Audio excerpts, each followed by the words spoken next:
some fat. Mix it neat and let rest or rise. Form that bread.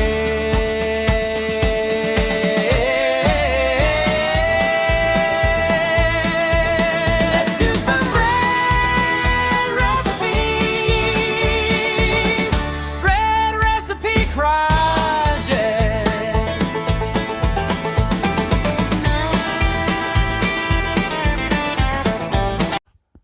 So this bread recipe for this week is a bread machine recipe. I need this recipe in order to make the next one that I want to make. So, of course, this is out of the bread machine recipe that we was going through, or I was going through and making the recipes.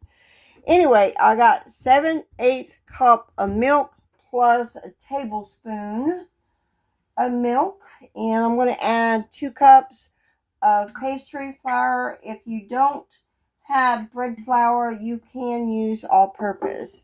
So I'm going to add that, and I'll be right back. So to this also, we're going to add a teaspoon of salt, and I am using sea salt.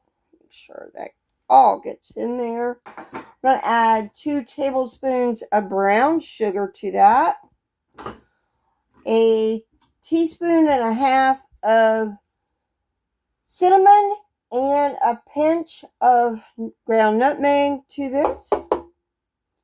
Then we're going to add a teaspoon and a half of our yeast. And of course, we're going to add our butter. And there's one more ingredient I'm going to add to this. I got to go get it. So I'm going to go ahead and start mixing this anyway. And you know the deal, like crust setting and all that. So this recipe also called for 1/3 cup of raisins. So I'm going to add that to there. I could add it when it beeps, but I'm not going to do that. I'm going to go ahead and add the raisins now.